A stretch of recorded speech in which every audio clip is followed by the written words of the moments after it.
우리 옆에 분들 한번 인사하실까요? 잘 나오셨습니다. 우리 한 번 더 인사할 때 제 옆에 계셔 주셔서 감사해요.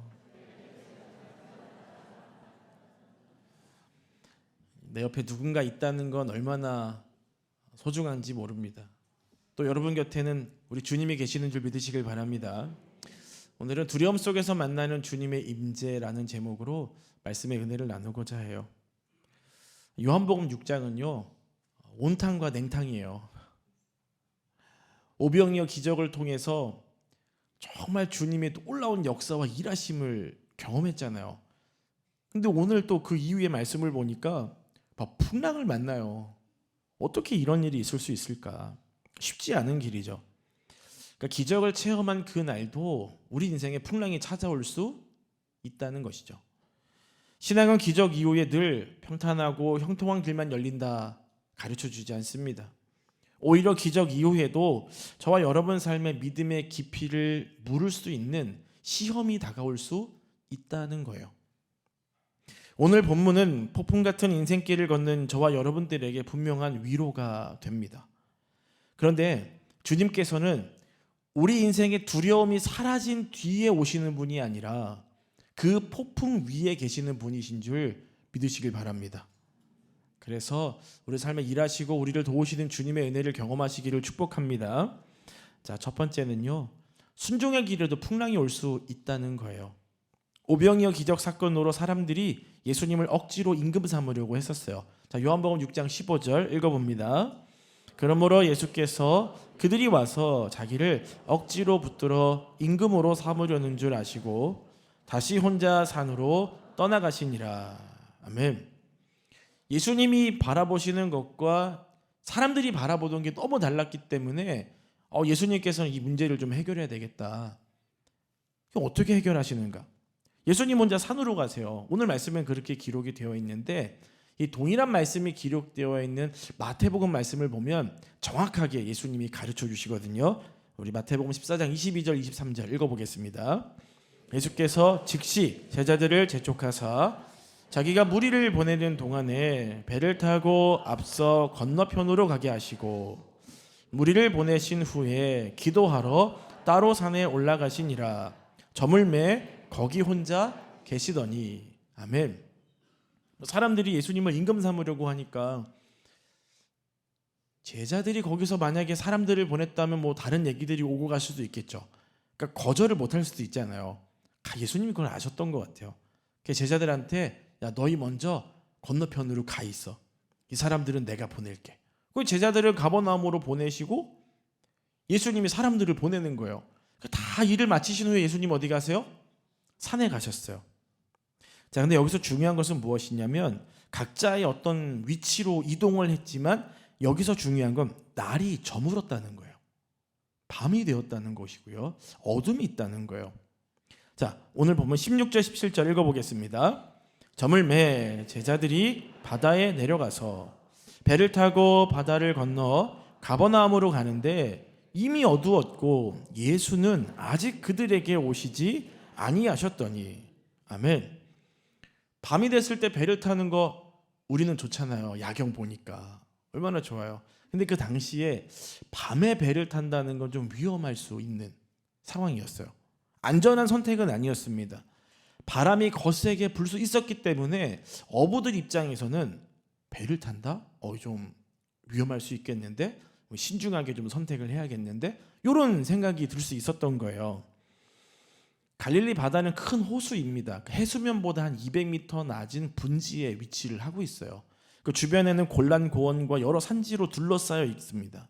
그래서 기압과 온도 차이로 인해서 돌풍이 갑작스럽게 불 수 있는 거예요.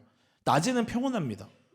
근데 밤에는 갑자기 돌풍이 불어서 막 배를 뒤집히게 만들 정도로 큰 풍랑이 오는 거죠. 그래서 저녁에는 위험해요. 제자들이 이걸 잘 알고 있었습니다. 자기들 입장에서는 지금 배 타고 가면 위험할 수 있는데 생각할 수 있잖아요. 그런데 예수님이 가라 말씀하셨기 때문에 자기들의 경험, 생각 다 내려놓고 예수님 가라고 한 대로 간 거예요. 그런데 중요한 문제가 생깁니다. 자, 18절 말씀 읽어볼까요?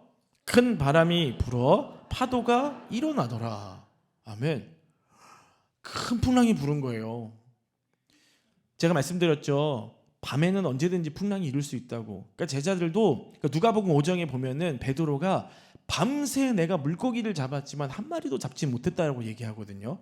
그런 거 보면 제자들도 밤에 물고기를 잡으러 갔던 적이 있었던 거예요.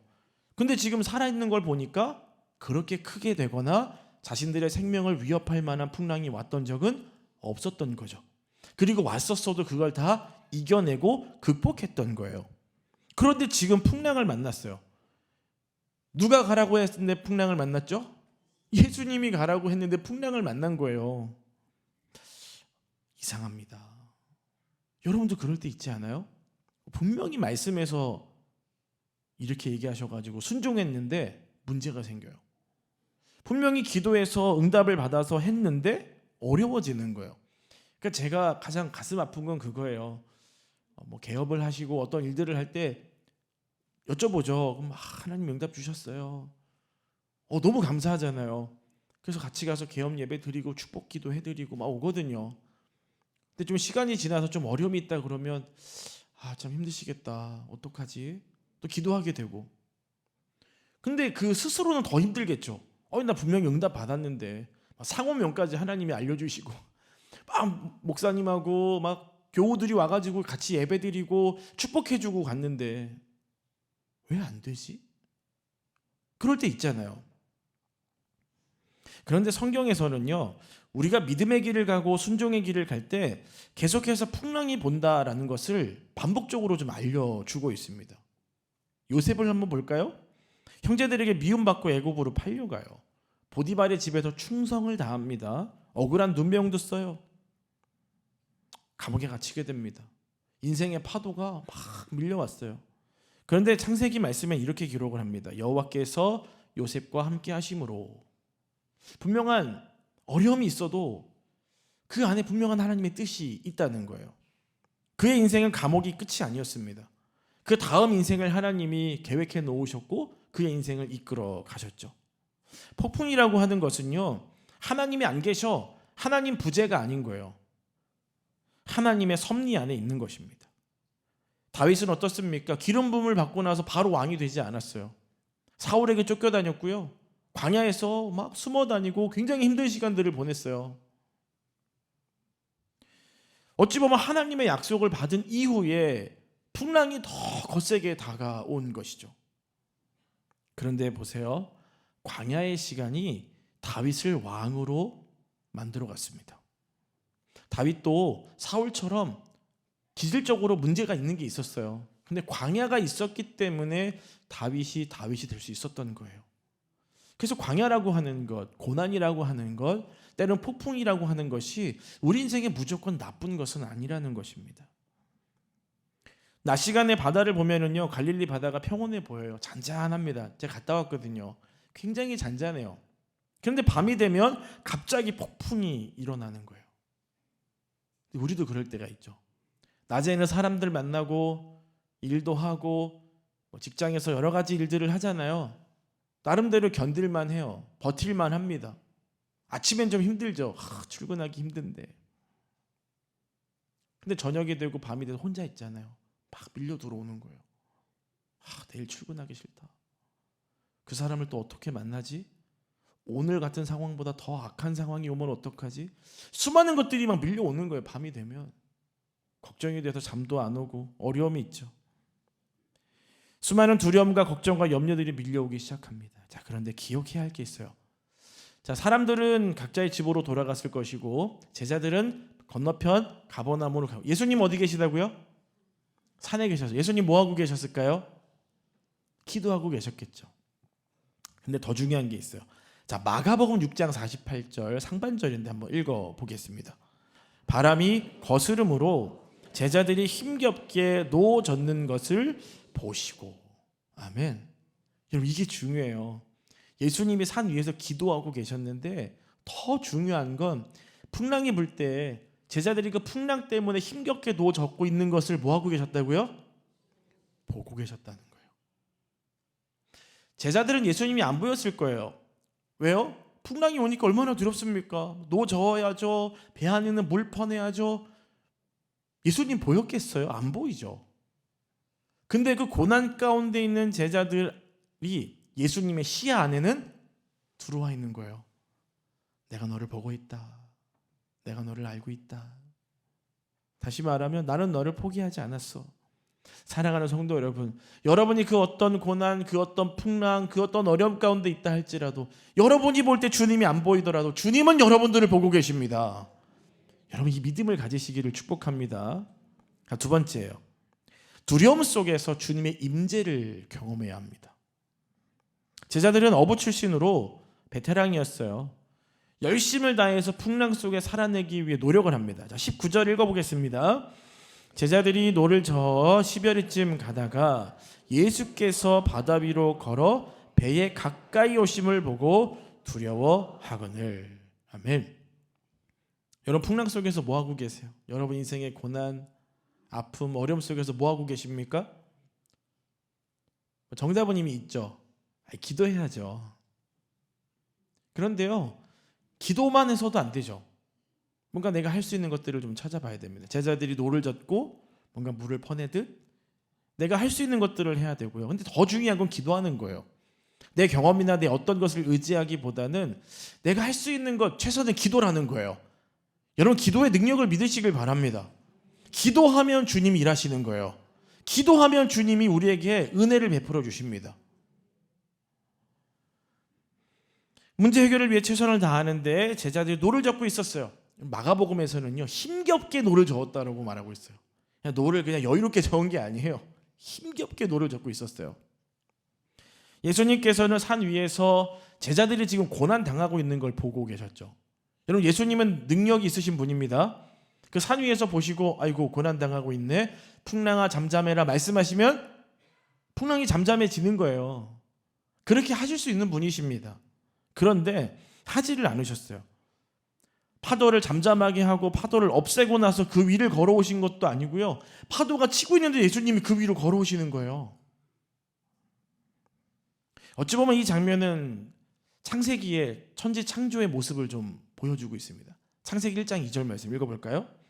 땅이 혼돈하고 공허하며 흑암이 깊음 위에 있고 하나님의 영은 수면 위에 운행하시니라. 아멘. 혼돈과 공허 위에 하나님의 영이 임한 거예요. 질서가 생기기 전에, 어둠이 걷히기 전에 이미 하나님께서 먼저 계셨습니다. 그러니까 저와 여러분들이 힘들어하고 어려워하고는 그 문제들 가운데 우리 주님이 함께하고 계시는 거예요. 홍해 앞에선 이스라엘 보세요. 뒤에서 바로의 군대들이 쫓아오죠. 앞에는 바다가 있어요. 진퇴양난입니다. 절망적인 상황이에요. 근데 하나님께서 바로의 군대를 번개를 내리쳐서 짠하고 없애지 않으셨어요. 갑자기 바다에서 물을 싹 걷어내지 않으셨습니다. 하실 수 있는 분이에요. 그런데 홍해가 갈라질 때 어떻게 갈라졌죠? 바람이 불어서 물이 묻이 드러났다고 했어요. 여러분 그러면 시간이 걸리겠죠. 여러분 머리 감고 머리 말려도 시간이 걸리잖아요. 그 바다가 이렇게 마르고 땅이 드러날 때 시간이 걸리는 거죠. 제자들도 10여리를 노를 저어서 갔다고 했거든요. 얼마나 공포스럽고 두려움의 순간이겠습니까? 얼마나 어려운 그 풍랑을 마주하는 시간이겠어요. 근데 예수님께서 짠 하고 없애주지 않으셨다는 거예요. 저와 여러분들이 그 시간을 견디고 버텨내야 될 어떻게 보면 시간이라는 거예요. 광야가 필요하고 어찌 보면 저와 여러분의 인생에도 폭풍이 필요하다라는 것이죠. 필요하기 때문에 주신 거예요. 자, 그런데 거기에서 중요한 게 뭐냐면요. 우리 주님이 지금 이 자리에서 폭풍을 없애시지 않으셨죠. 폭풍 위에 계셨습니다. 이게 바로 신앙의 본질이에요. 저와 여러분들이 믿음을 가지고 살아갈 때 문제가 다 없어지는 게 믿음이 아니라는 겁니다. 믿음은요, 그 폭풍이 내게 다가왔을 때 그 위에 계시는 주님을 바라보는 것이 신앙이에요. 여러분 혼자 있는 게 아니라 주님은 다 보고 계시죠. 그리고 그 문제 위에 함께하고 계신다는 거예요. 그 주님을 발견하는 것이 신앙입니다. 이 신앙, 이 믿음을 가지시기를 축복합니다. 근데 재밌는 건 제자들이 우리 입장에서 말씀을 읽을 때는 와 주님이 풍랑 위에 걸어오셨으니까 얼마나 놀랍고 대단해요. 제자들은 깜짝 놀랐어요. 아니 열심히 노젓고 있고 물 퍼내고 있는데 그 앞에 사람이 있다고 생각해 보세요. 거기 있으면 돼요, 안 돼요? 안 되잖아요. 마태복음, 마가복음에서는 제자들이 예수님을 보고 막 유령이라고 얘기하면서 막 소리를 질렀었어요. 굉장히 두렵고 공포스러운 순간이죠. 저도 예전에 한번 교통사고가 났던 적이 있는데 크게 다치진 않았어요. 근데 막 사고 딱 나고 차에서 딱 내렸는데 저 가만히 서 있는데도 손이 떨리더라고요. 바들바들 떨리는 거예요. 아마 여러분들 그런 경험이 있으실 수 있어요. 제자들도 지금 갑작스러운 풍랑, 내가 맞이해보지 못한 풍랑을 만났기 때문에 물도 퍼내고 뭐 엄청난 일을 했잖아요. 기진맥진해 있었을 거예요. 그럼 뭐 헛개 보이네라고 생각할 수도 있죠. 그들이 두려워한 이유는 뭐냐면 예수님이 그들에게 찾아오신 그 방식이 자신들의 방식과는 달랐기 때문이에요. 근데 사실 이게 진리입니다. 저와 여러분들은 문제가 있어요. 그럼 그 문제가 어떻게 해결되기를 바라는 나름대로의 공식이 있습니다. 방식이 있죠. 근데 주님이 일하시는 방식은 완전히 저와 여러분들의 생각을 초월하는 거예요. 아멘이십니까? 그럼 여러분의 어떤 기대조차도 내려놓고 주님이 여러분 삶에 일하시기를 바라보시기를 축복합니다. 근데 저와 여러분 삶에 문제가 있는데 그게 뭐냐면 이 문제가 해결되기만을 바라지 예수님이 내 삶에 무엇을 하실 수 있는가, 예수님이 내 삶에 어떤 일을 하실 수 있는가를 보지를 않아요. 사실 이게 큰 문제입니다. 단순히 문제만이 아니라 예수님이 누구이신가에 관심을 갖는 저와 여러분들이 되기를 축복합니다. 그러니까 주님께서는 풍랑을 멈춰라 하지 않으시고 먼저 자신을 나타내 주시는 거예요. 보여주시는 거죠. 이걸 우리는 임재라고 합니다. 주님이 자신을 드러내시는 거예요. 환경의 변화가 아니라 내가 너와 함께하고 있다라고 하는 그 관계를 보여주시는 거죠. 제자들은 기진맥진해 있습니다. 근데 아마 그런 마음도 있었을 거라 생각을 좀 해봤어요. 원망하거나 불평하지는 않았을까? 근데 성경에 기록되어 있지는 않기 때문에 이건 좀 틀린 해석이라고 볼 수 있습니다. 근데 그건 있을 수 있어요. 주님, 예수님, 분명히 우리는 예수님 말씀에 순종해서 배를 타고 갔잖아요. 근데 왜 문제가 생겼죠?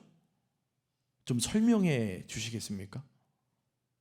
여러분 궁금하지 않으세요? 여러분도 분명히 기도 응답을 받고 하나님이 주신 마음이 있고 비전이 있어서 그 일들을 했는데 자꾸 뭐가 막혀요. 어려움이 있어요. 그럼 주님께 묻고 싶잖아요. 왜 이러죠? 왜 이런 일이 생겼죠? 알려주세요. 그러면 주님이 앉아봐. 그거는 말이야. 설명해 주시면 얼마나 좋을까요? 근데 설명을 하진 않으세요. 고난의 대표 주자인 욥이요. 얼마나 큰 어려움을 당했습니까? 재산도 잃고 자식들도 죽었어요. 친구들이 찾아옵니다. 위로하려고 왔지만 고난을 해석해 주죠. 그러니까 이제 욥이 더 많은 상처를 받게 돼요. 그러니까 욥이 이제 하나님께 여러 가지들을 얘기를 합니다. 자, 그때 하나님이 사실 욥 있잖아. 이 고난은 말이야. 이렇게 설명하지를 않으세요. 자, 한번 말씀 하나 볼게요. 욥기 38장 4절 읽어보겠습니다. 내가 땅의 기초를 놓을 때에 네가 어디 있었느냐? 내가 깨달아 알았거든 말할지니라. 아멘. 하나님이 욥에게 계속 질문하시는 거예요. 계속 질문하세요. 욥이 그 질문들을 듣다가 이런 고백을 합니다. 욥기 42장 5절 읽어봅니다. 내가 주께 대하여 귀로 듣기만 하였사오나 이제는 눈으로 주를 배우나이다. 아멘. 욥이 답을 얻은 게 아니에요. 하나님을 깊이 만난 것입니다. 고난 속에서 하나님이 우리에게 주신 그 고난 속에서 주님을 만난 거예요. 주님을 만나면 다른 어떤 설명을 해주지 않아도요 이해가 되는 거예요. 여러분 이 영적인 이 깊은 은혜가 저와 여러분의 인생에 있기를 축복합니다. 예수님을 만나야 돼요. 예수님을 만나서 주님의 임재를 경험해야 되는 것입니다. 그냥 가만히 있어도 어떤 때는 막 주님이 어떤 긍휼한 마음을 주실 때도 있고 사랑의 마음을 주실 때도 있고 어떤 때는 즐거울 때도 있고 어떤 때는 눈물이 날 때도 있어요. 주님이 나타내 주시는 거죠. 이거 너무 중요해요. 여러분 주님을 만나시기를 축복합니다. 자, 마지막 세 번째예요. 예수님과 동행하면 반드시 목적지에 이르게 됩니다. 자, 한번 따라해 볼까요? 예수님과 동행하면 반드시 목적지에 도착한다. 제자들은 두려웠어요. 근데 예수님께서 말씀하시는 거예요. 사실 기진맥진하고 어려움 속에 있었는데 앞에 사람이 있다고 보세요. 깜짝 놀라잖아요. 예수님이 이런 말씀을 하십니다. 20절 읽어보겠습니다. 이르시되 내니 두려워하지 말라 하시되. 아멘. 예수님께서 해주시는 말씀이요 굉장히 짧고 강렬합니다. 내니라고 하는 말은요 헬라어 원어로 보면 단순히 나야 얘들아 이게 아니에요. 에미에이고라는 말입니다. 예수님이 누구신지를 말씀해 주시는 거죠. 출애굽기에서 하나님이 모세에게 자신을 말씀해 주실 때 나는 스스로 있는 자 아니라 나는 여호와다라고 말씀하셨잖아요. 이것과 연결지어 볼 수 있는 거예요. 그러니까 다시 말하면 예수님이 나는 하나님이야 라고 말씀해 주시는 거예요. 제자들이 두려움에 있습니다. 그 두려움의 한복판에서 예수님이 오셔서 하는 말씀이 나는 하나님이야. 하나님이 어떤 분이십니까? 전지전능하신 분이죠. 뭐든지 하실 수 있는 분이 하나님이시잖아요. 그 예수님이 하나님이라고 말씀하시는 거예요. 여러분 놀라운 일입니다. 구약에서 하나님은 두려움 속에 있는 자들에게 이렇게 말씀하셨어요. 여호수아에게 강하고 담대해라. 이사야서를 통해서는 두려워하지 말라. 내가 너와 함께하리라 말씀하셨습니다. 놀라운 말씀이죠. 신약에서도 마찬가지예요. 베드로가 나중에 물 위로 걸어갈 때 쏙 빠지잖아요. 그때 예수님이 손 잡아서 딱 건져 올려주시거든요. 주님의 임재가 결국 구원이라는 거예요. 주님이 누구이신지를 나타내시고 보여주실 때 저와 여러분의 삶에 놀라운 구원의 역사가 일어난다라는 것입니다. 자, 오늘 말씀이 놀라운 결론으로 끝나게 되는데, 자, 21절 말씀이에요. 함께 읽어보겠습니다. 이에 기뻐서 배로 영접하니 곧 그들이 가려던 땅에 이르렀더라. 아멘. 여러분 그들이 아마 열심히 노를 젓고 물을 퍼냈어도 갈 수 있었겠죠. 근데 정말 중요한 건 배 사이즈가 얼마나냐, 이 배에 누가 타고 있느냐, 어떤 자와 동행하느냐, 이게 중요한데 가장 중요한 것은 그 배 안에 주님이 계시느냐 안 계시느냐가 중요한 거예요. 폭풍 같은 인생을 살아가고 있는 여러분들의 인생에 오늘의 이 말씀이 실제가 되기를 축복합니다. 여러분의 가정에, 여러분 개인에게 건강이든 물질이든 어떤 관계의 문제든 자녀의 문제든 오늘 이 말씀이 실제가 되어서 그 폭풍 속에서도 일하시고 폭풍 위에 계시는 예수님을 바라볼 수 있는 저와 여러분들이 되기를 축복합니다. 자, 결론이에요. 자, 요셉이 감옥에 있었고 다윗도 광야에 있었고요. 욥도 고난이 있었습니다. 제자들은 바다 한가운데 있었어요. 공통점이 하나 있습니다. 뭘까요? 공통점이 있습니다. 주님이 그들과 함께하고 계셨다는 거예요. 주님이 모든 걸 다 알고 계셨다는 거죠. 우리는 이해가 안 되고 우리는 해석이 안 되고 우리는 모르지만 주님은 다 알고 계시고 주님은 다 보고 계신다는 거예요. 그 말은 여러분들은 폭풍 속에서 허우적대고 힘들어하며 열심히 노를 젓다가 더 이상은 힘이 없다라고 말할 때 포기하고 싶은 그 순간에도 우리 주님은 나는 너를 포기하지 않았어. 내가 너를 보고 있고 내가 너를 다 알고 있어라고 말씀하시는 거죠. 폭풍은 우리에게 인생의 방향을 잃게 하지만 주님의 임재는 우리의 목적지를 회복하게 합니다. 폭풍은 우리의 두려움을 키우지만 임재는 믿음을 자라게 하는 거예요. 그러니 여러분 인생에 지쳐있는 그 삶 가운데 내니 두려워하지 말라고 말씀하시는 그 주님의 음성을 듣고 다시 일어나는 저와 여러분들이 되기를 축복합니다. 자, 그러려면 그 주님을 계속 내 마음에, 내 삶 가운데 초대하셔야 돼요. 예수님을 왕으로 모시고 예수님과 함께 살아가는 인생이 되기를 축복합니다. 하늘의 문을 여소서. 하늘의 문을 여소서. 이곳을 주목하소서. 주를 향한 노래가 꺼지지 않으니 하늘을 열고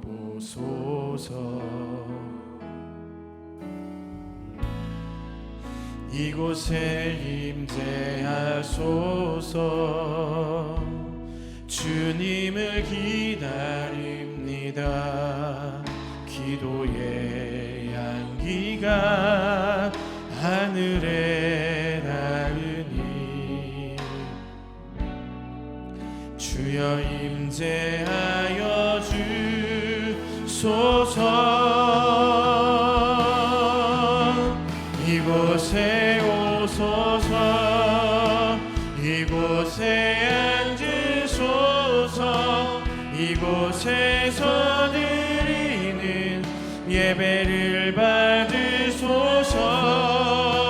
주님의 이름이 주님의 이름만이 오직 주의 이름만 이곳에 있습니다. 하늘의 문을 여소서. 하늘의 문을 가슴에 손을 얹고 고백해 볼까요? 이곳을 주목하소서. 주를 향한 노래가 꺼지지 않으니 하늘을 열고 보소. 여러분의 마음과 여러분의 삶 속에 주님 임재해 달라고 고백하세요.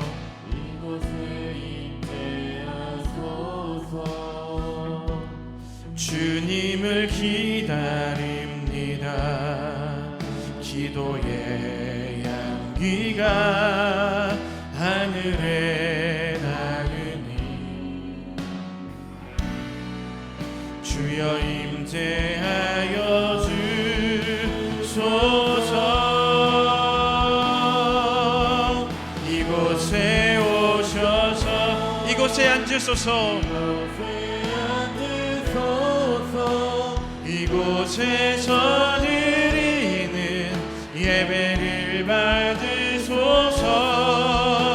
주님의 이름이 주님의 이름만이 오직 주의 이름만 이곳에 오셔서 이곳에 앉으소서. 이곳에서 드리는 예배를 받으소서.